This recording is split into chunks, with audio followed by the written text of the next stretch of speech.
राधे राधे। आशा करती हूँ कि आप सभी लोग खुश होंगे, स्वस्थ होंगे, मस्त होंगे। कोई भी कथा जब कही जाती है तो सबसे पहले भगवान गणेश की कथा अवश्य सुननी चाहिए। तो मैं सबसे पहले भगवान गणेश की कथा सुनाने जा रही हूँ। भगवान गणेश की जय हो, माता पार्वती की जय हो, भोले बाबा की जय हो। अब मैं आप लोगों को सुनाने जा रही हूँ भगवान गणेश की कथा। जब गणपति ने किया सारे देवताओं को यज्ञ में निमंत्रित, एक बार भगवान शिव के मन में बड़े यज्ञ के अनुष्ठान का विचार आया। विचार आते ही वे शीघ्र यज्ञ आरंभ करने की तैयारियों में जुट गए। सारे गणों को यज्ञ अनुष्ठान की अलग अलग जिम्मेदारियां सौंप दी गईं। सबसे बड़ा काम था यज्ञ में सारे देवताओं को आमंत्रित करना। आमंत्रण भेजने के लिए पात्र व्यक्ति का चुनाव किया जाना था, जो समय रहते सभी लोकों में जाकर वहां के देवताओं को ससम्मान निमंत्रण दे आए। ऐसे में किसी ऐसे व्यक्ति का चयन किया जाना था जो तेजी से जाकर ये काम करें।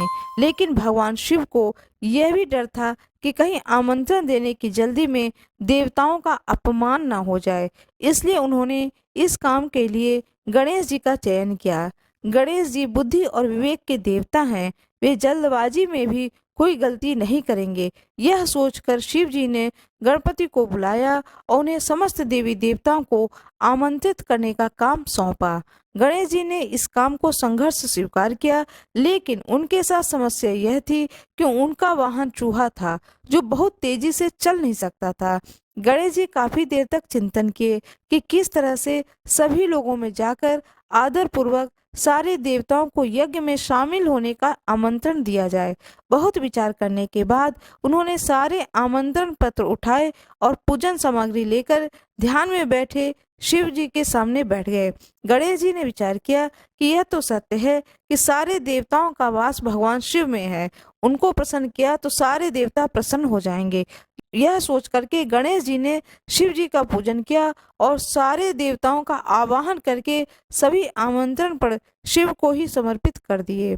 सारे आमंत्रण देवताओं तक स्वतः ही पहुंच गए और सभी यज्ञ में नियत समय पर ही पहुंच गए।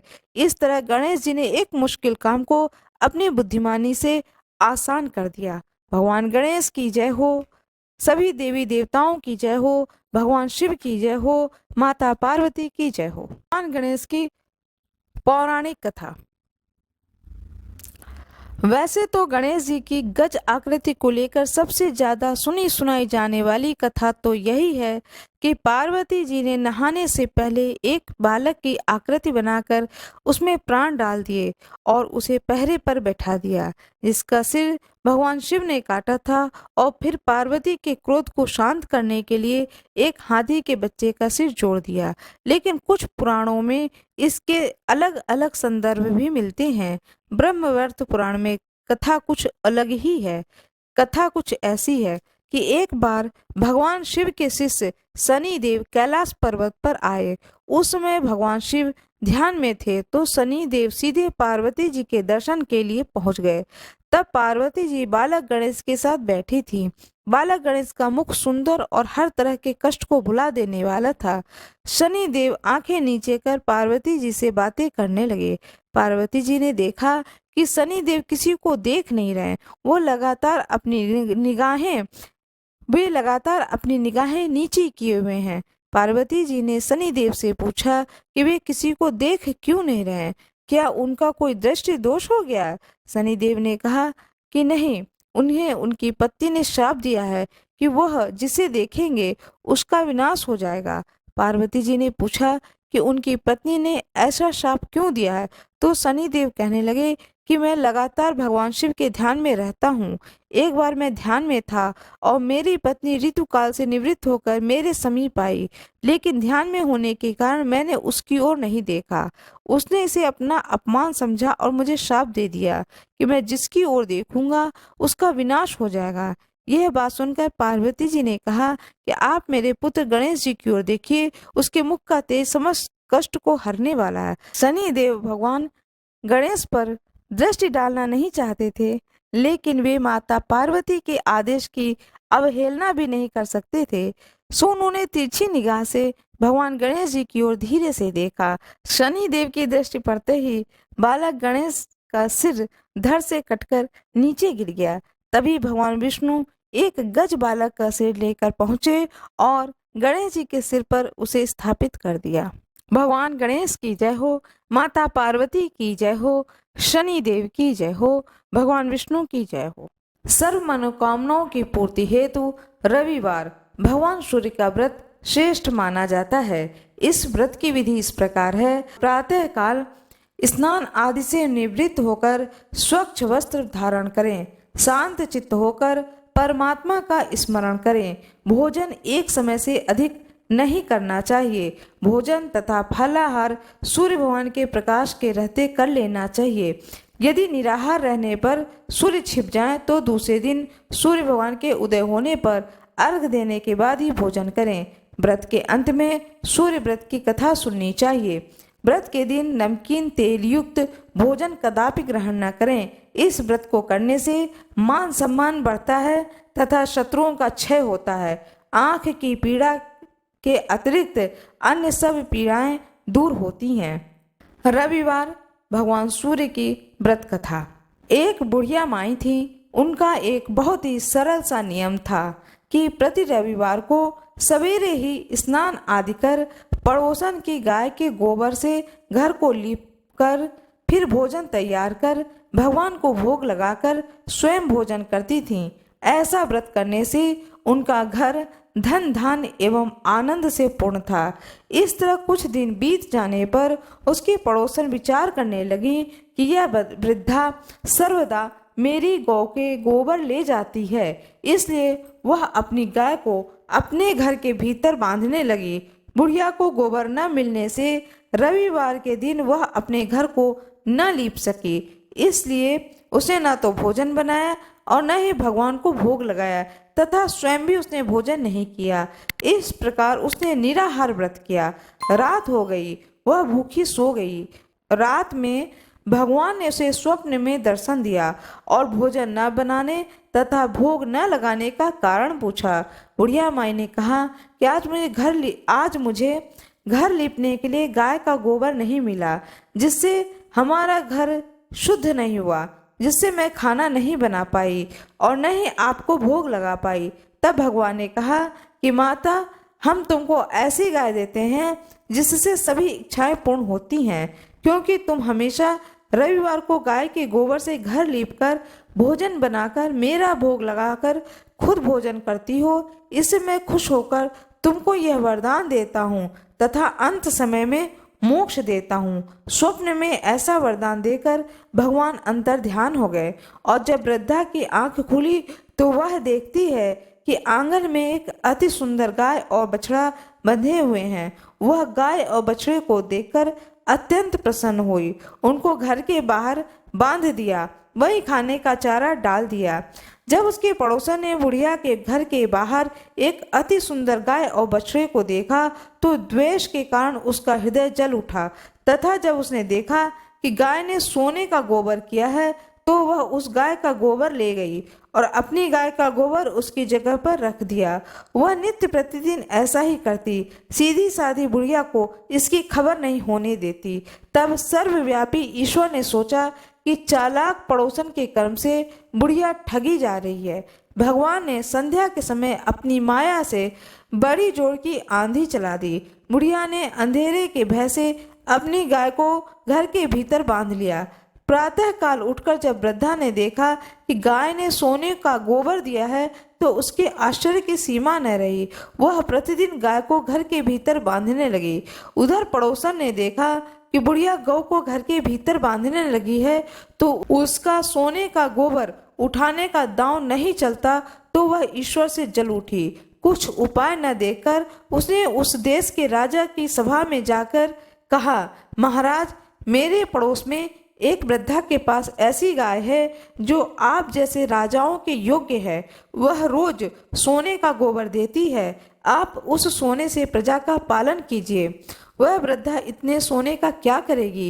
राजा ने यह बात सुन अपने दूतों को वृद्धा के घर से गाय लाने की आज्ञा दी। वृद्धा प्रातः ईश्वर को भोग लगा भोजन ग्रहण करने ही जा रही थी कि राजा के कर्मचारी गाय खोलकर ले गए। वृद्धा काफी रोई चिल्लाई किंतु कर्मचारियों के समक्ष कोई क्या कहता। उस दिन वृद्धा गाय के वियोग में भोजन न खा सकी और रात भर रो रो कर ईश्वर से गाय को पुनः पाने के लिए प्रार्थना करती रही। उधर राजा गाय को देखकर बहुत प्रसन्न हुए, लेकिन सुबह जैसे ही वह उठा सारा महल गोबर से भरा दिखाई देने लगा। राजा यह देखकर घबरा गया।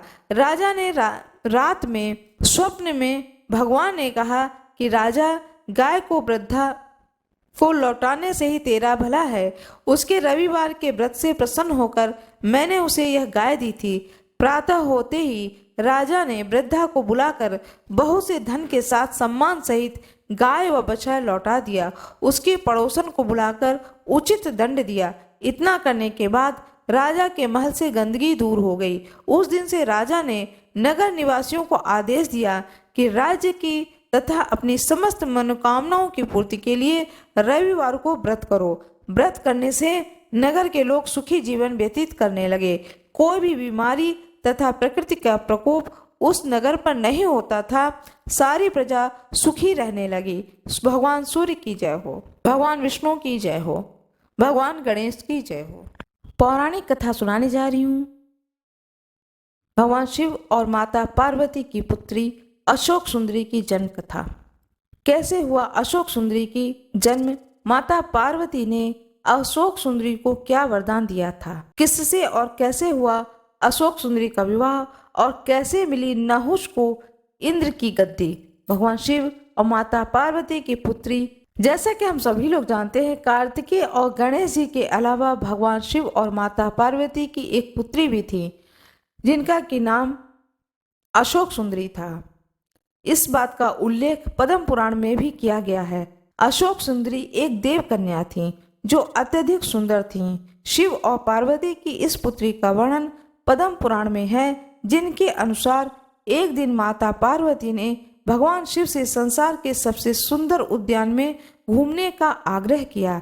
अपनी पत्नी की इच्छा पूर्ति के लिए भगवान शिव उन्हें नंदन वन में ले गए, जहां माता पार्वती को कल्प वृक्ष नामक एक पेड़ से लगाव हो गया। कल्प वृक्ष मनोकामनाएं पूर्ण करने वाला वृक्ष था, अतः माता उसे अपने साथ कैलाश ले आई और एक उद्यान में स्थापित कर दिया।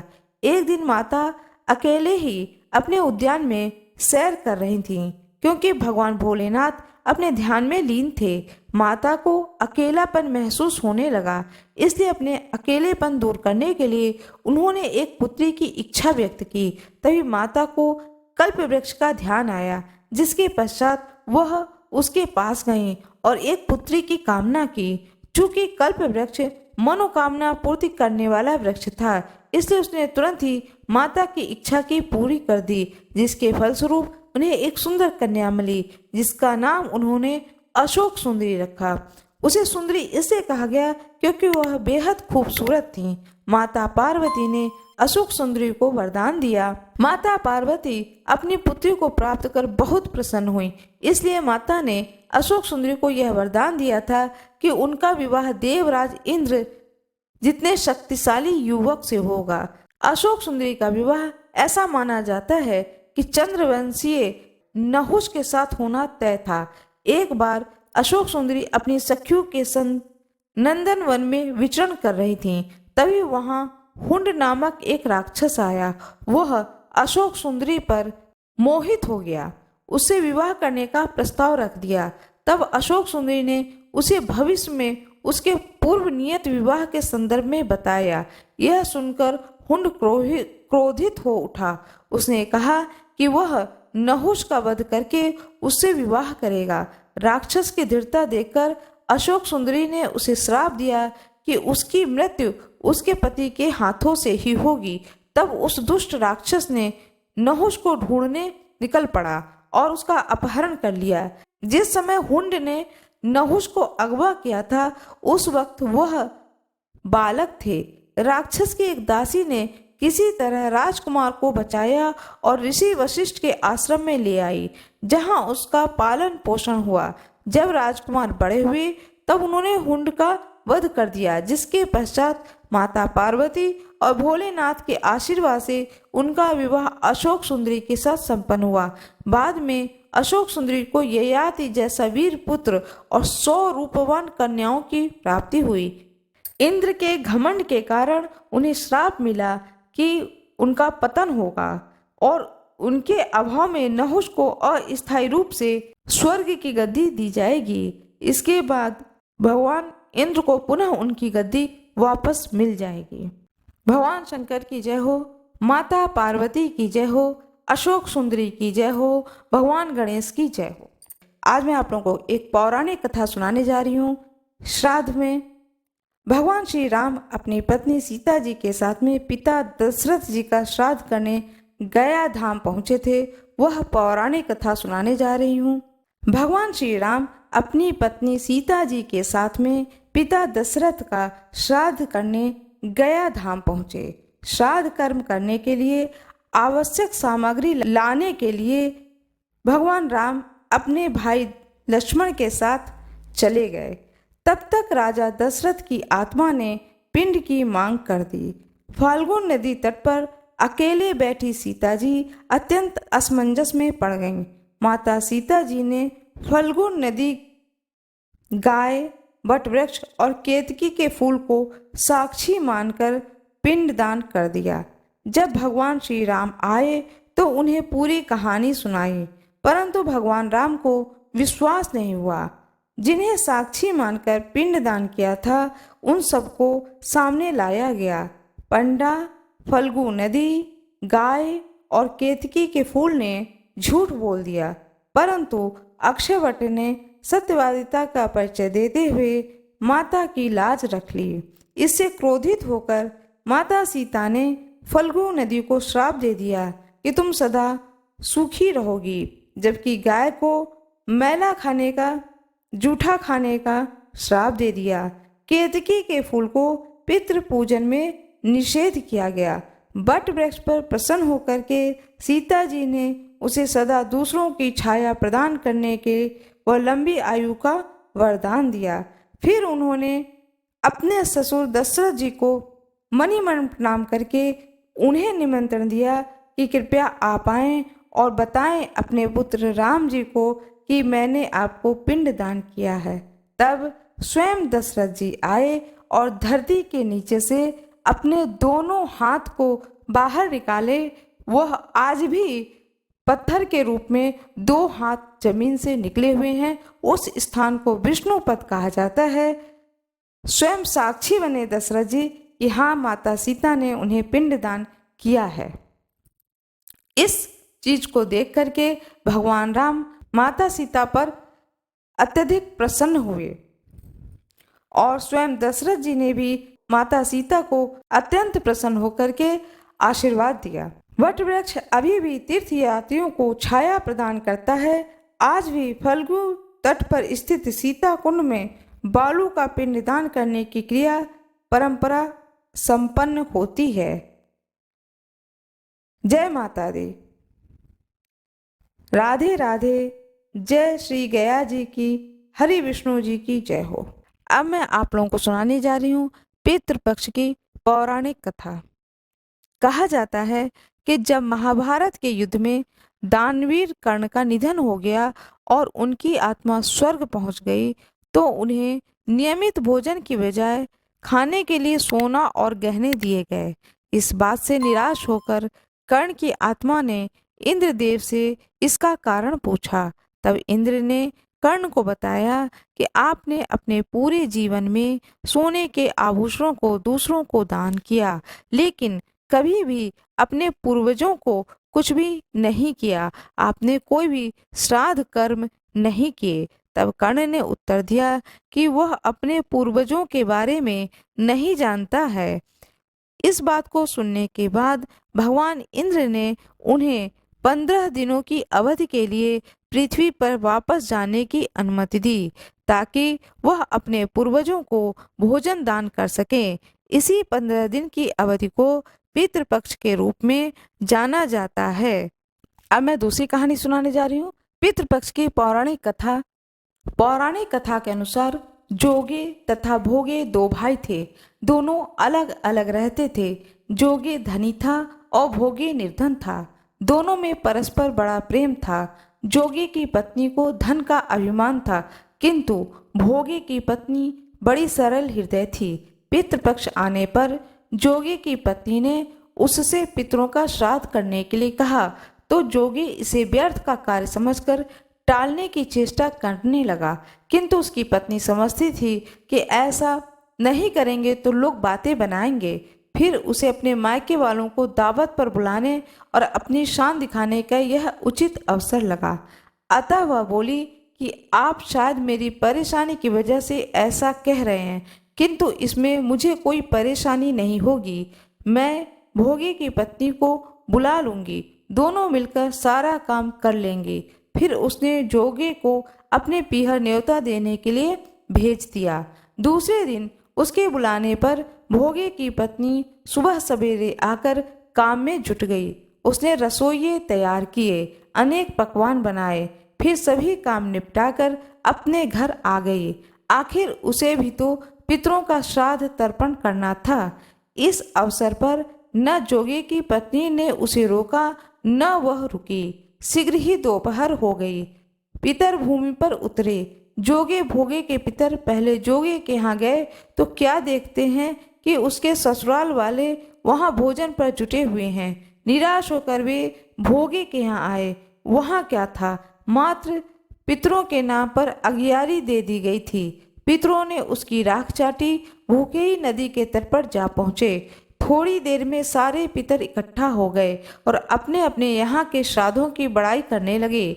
जोगे भोगे के पितरों ने अपनी आप बीती सुनाई। फिर वह सोचने लगे कि अगर भोगे समर्थ होता तो शायद उन्हें भूखा न रहना पड़ता, मगर भोगे के घर में तो 2 जून की रोटी भी खाने को नहीं थी। यही सब सोचकर उन्हें भोगे पर दया आ गई। अचानक वे नाच नाच कर गाने लगे, भोगे के घर धन हो जाए, भोगे के घर धन हो जाए। सांझ होने की हुई।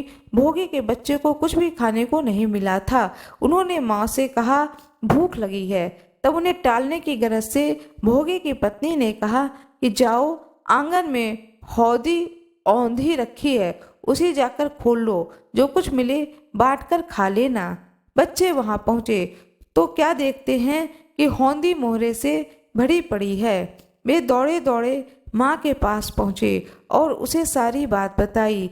आंगन में आकर भोगे की पत्नी ने यह सब कुछ देखा तो वह हैरान रह गई। इस प्रकार भोगे भी धनी हो गया, मगर धन पाकर वह घमंडी नहीं हुआ। दूसरे साल का पितृपक्ष आया। श्राद्ध के दिन भोगे की पत्नी ने 56 प्रकार के व्यंजन बनाए। ब्राह्मणों को बुलाकर श्राद्ध किया, भोजन कराया, दक्षिणा दी। जेठ जिठानी को सोने चांदी के बर्तन में भोजन कराया। इससे पितर बड़े प्रसन्न तथा तृप्त हुए।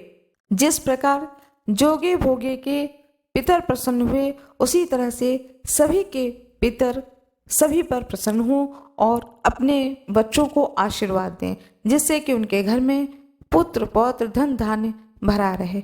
पितृदेव की जय हो, कुल देवी की जय हो, कुल देवता की जय हो, इष्ट भगवान की जय हो। एक गांव में एक बूढ़ी रहती थी, साथ में उसका एक पोता रहता था और उनके कोई भी सगे संबंधी न होने के कारण वह जो बूढ़ी माता जी थी, वह अपने पोते का लालन पालन करने के लिए लोगों के घर में बर्तन धुलना या कोई भी व्यक्ति कोई भी काम बता देता था उसके सामर्थ्य के अनुसार, तो वह बूढ़ी माता उन सब के काम को कर देती थी, जिससे कि मेरे उदर की पूर्ति हो, साथ में मैं अपने पोते का भी लालन पालन कर सकूं। वह पोता जिस स्कूल में पढ़ता था, उस स्कूल में एक आयोजन हुआ, कार्यक्रम हुआ। उस कार्यक्रम के तहत हर एक बच्चे को कुछ न कुछ अपने घर से लेकर आना था। वह जो बालक था उसको बोला गया कि तुम अपने घर से 1 लीटर दूध लेकर आओ। वह बालक अपने घर आया और अपनी दादी से कहा, दादी आज स्कूल में 1 लीटर दूध मंगाया गया है, जो कि लेकर मुझे कल जाना है, स्कूल में खीर बनेगा। दादी ने कहा ठीक है। वह बूढ़ी माता भगवान गणेश की बहुत बड़ी भक्त थी। अब उनके पास सामर्थ्य नहीं था कि वह 1 लीटर दूध स्कूल में भेज सकें। और वह मना भी नहीं कर पा रही थी अपने पोते से कि मैं 1 लीटर दूध कहाँ से लेकर आऊँगी। तो वह अपने पोते से कहती हैं दूसरे दिन सुबह कि यह लोटा लो और लेकर जाओ जंगल में, तुम कहना हे गणेश भैया तुम आ जाओ, हे मेरे गणेश दोस्त तुम आ जाओ और इस लोटे में 1 लीटर दूध मुझे दे दो। जब वह तुम्हारा दोस्त आ जाए गणेश तो तुम्हें 1 लोटा दूध देगा, तब तुम उस दूध को लेकर के अपने स्कूल चले जाना। वह अबोध बालक अपनी दादी की बात को मान लिया। इधर दादी मन ही मन सोचती है कि यदि गणेश जी ना आए, किसी ने मदद इसकी नहीं की, तो यह बच्चा जंगल में भटक जाएगा। इस बात को सोचते सोचते वह बहुत दुखी हो जाती हैं और भगवान गणेश से प्रार्थना करती हैं कि हे गणेश भगवान मेरे पोते की मदद करना। उस बूढ़ी माता की पुकार को स्वयं भगवान गणेश जी सुनते हैं। सुनने के बाद में वह बालक जंगल में निकलता है। जंगल से होकर के ही उसका स्कूल पढ़ता था। जंगल को पार करके वह स्कूल डेली जाता था। तो जब वह लोटा लेके, जो दादी ने लोटा दिया था, उस लोटे को लेकर के वह निकलता है और आवाज़ देने लगता है जंगल में, ओ गणेशु भैया आ जाओ मुझे दूध दे जाओ, ओ गणेशु भैया आ जाओ मुझे दूध दे जाओ, स्कूल में 1 लीटर दूध मंगाया गया है, तुम जल्दी से आ जाओ, मुझे स्कूल जाने में देरी हो रही है। इस तरह से उसने पुकार लगाना शुरू किया। कुछ देर के बाद सामने से एक छोटा सा बालक, उसी पोते के बराबर की उम्र का एक छोटा सा बालक आ गया। उसने कहा ये लो दूध, ये तुम लोटा मुझे दे दो और मैं जो लोटा दे रहा हूँ इस लोटे में दूध भरा हुआ है, इस दूध को लेके तुम स्कूल चले जाओ। उसने कहा ठीक है। बोला ठीक है, रास्ते में तुम साथ में ही चलो। वह बच्चा यह नहीं जानता था कि गणेश जी कोई भगवान है, कोई ईश्वर है, वह यह नहीं जानता था। उसने सोचा कोई होगा बच्चा जिससे दादी कह रही है तो आवाज़ दूंगा तो बच्चा आ जाएगा और मुझे दूध दे के वह बच्चा चला जाएगा। जब उस बच्चे ने देखा कि मेरे बराबर का ही यह बच्चा है तो उसने कहा कि तुम भी मेरे साथ स्कूल तक चलो। बोला हाँ ठीक है चलो। भगवान गणेश उस बच्चे के साथ साथ बातें करते हुए दोस्त की तरह स्कूल तक चले गए। वह दूध ले जा करके अपने स्कूल में मास्टर जी को दिया कि मास्टर जी यह दूध लीजिए, मेरी दादी ने मेरे दोस्त से कहा था तो दोस्त ने ला करके मुझे दिया है। अब मास्टर जी ने दूध पलटना शुरू किया, दूध खत्म ही ना हो। भगोने में डाला गया, पूरा भगोना भर गया, फिर बड़े से भगोने में डाला गया, वह भगोना भी भर गया, फिर और भगोने में मंगाया गया, वो भी भर गया, लेकिन लोटा वैसे के वैसे भरा हुआ है। अब मास्टर जी ने सोचा यह कोई जादुई लोटा इस बच्चे के हाथ में कैसे आ गया। वो तो मास्टर जी ने क्या किया कि पूरा पूरा लोटा एक साथ पलट दिया, सारा दूध नीचे गिर गया। फिर जब वापस लोटा ठीक किया, सीधा किया, तो फिर उसमें दूध आ गया। बहुत परेशान हो गए मास्टर जी। अब उन्होंने कहा कि यह लोटा हम लोग रख लेते हैं, यह बच्चा तो नासमझ है, इसे यह लोटा वापस नहीं करेंगे। जब छुट्टी हो गई, खीर बना, प्रसाद बना, सबको भोग लगा, गणेश जी का भी भोग लगा, सभी बच्चों ने खाया, उस बालक को भी दिया गया। जब बच्चा लौटने लगा तो उसने कहा मास्टर जी वह लोटा दे दो, मेरे दोस्त का है, मैं उसे वापस करूँगा। बोले ठीक है, तुम वापस करोगे तो ये लोटा ले लो और हम भी तुम्हारे साथ में चलेंगे, तुम्हारे दोस्त से मैं मिलना चाहता हूँ। बोला ठीक है मास्टर जी, आप भी मिल लेना। कहाँ रहता है? वह तो जंगल में रहता है, मैं जब आवाज़ देता हूँ तो वह आ जाता है। बोले ठीक है। अब वह लोटा लेकर के बच्चा आगे आगे चले, पीछे पीछे मास्टर जी लोग चले। अब बच्चे ने आवाज़ लगाने शुरू की, ओ गणेश ओ भैया आ जाओ, ओ मेरे दोस्त आ जाओ, अपना लोटा ले जाओ, अपना लोटा ले जाओ। बहुत आवाज़ लगाई, बहुत आवाज़ लगाई, अंधेरा होने लगा, लेकिन भगवान गणेश जी उस बच्चे के सामने नहीं आए। अब वह बच्चा घर पहुंचा, मास्टर जी लोग अपने अपने घर को लौट गए। दूसरे दिन वह जब बालक स्कूल गया, मास्टर जी ने उसकी बहुत पिटाई करी, बहुत पिटाई करी। कहा झूठ बोलते हो, बेवकूफ़ बनाते हो, तुम्हारे साथ तो कोई ऐसा बालक नहीं था, कल तो हम लोग सब लोग साथ में ही गए थे। उसने कहा नहीं महाराज, नहीं मास्टर जी, वह बच्चा है, मेरा दोस्त है। कहा ठीक है, आज तुम फिर आवाज़ लगाना। उसने कहा ठीक है गुरुजी। अब फिर वो बच्चा लौटा, साथ में पूरे मास्टर जी लोग भी, सब लोग साथ में आए। दोपहर का समय था। फिर उस बच्चे ने आवाज़ लगाई। जब बहुत आवाज़ लगाई तो गणेश भगवान प्रकट हुए, उसी बालक रूप में प्रकट हुए और बोले, क्या बात है, क्यों तुम आवाज़ मुझे लगा रहे हो? बोले, कल तुम नहीं आए थे और मैं घर चला गया। दूसरे दिन सुबह जब आज मैं स्कूल गया हूँ तो मुझे मास्टर जी ने बहुत मारा है। कहते हैं कि वह जो तुमने लोटे में दूध दिया था वह कोई जादुई लोटा है, उसमें से दूध खत्म ही नहीं होता है। तुमने कौन सा लोटा दे दिया था मुझको? बोले, गणेश भगवान बोले, तुमने वो लोटा क्या किया? बोले, वो घर में रखा हुआ है, दादी माँ के पास वो रखा हुआ है। बोले, ठीक। अब उस बच्चे ने कहा, मास्टर जी देखिए, मेरा दोस्त आ गया है। मास्टर जी बोले, कहाँ दोस्त है? हमको तो कोई दिखाई नहीं दे रहा। बोले, मास्टर जी सामने खड़ा है मेरा मित्र, गणेश जी मेरा मित्र खड़ा है, तुम्हें दिखाई नहीं दे रहा? बोले, नहीं नहीं, हमें बिल्कुल दिखाई नहीं दे रहा।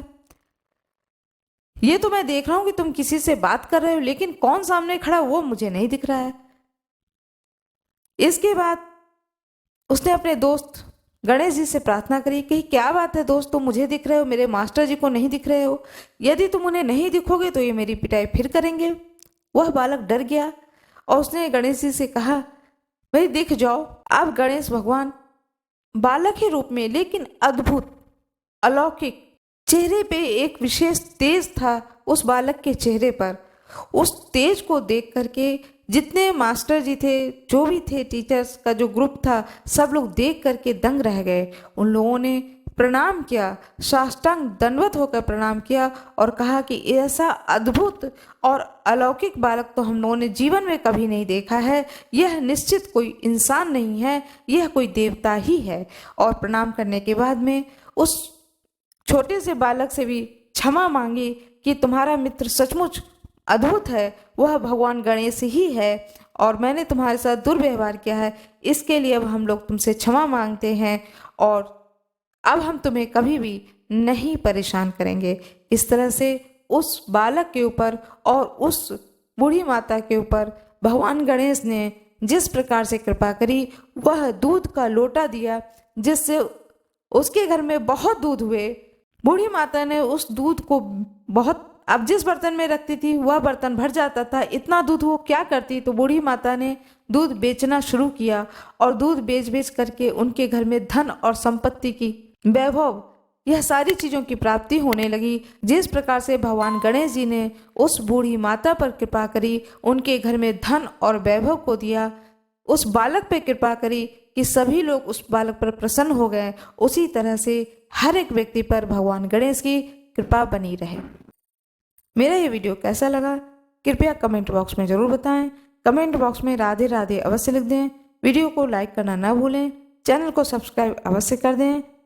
कृपया बेल आइकन ज़रूर दबा दें। जो कोई भी मेरे वीडियो पर नए हों कृपया वीडियो को लाइक ज़रूर कर दें। धन्यवाद।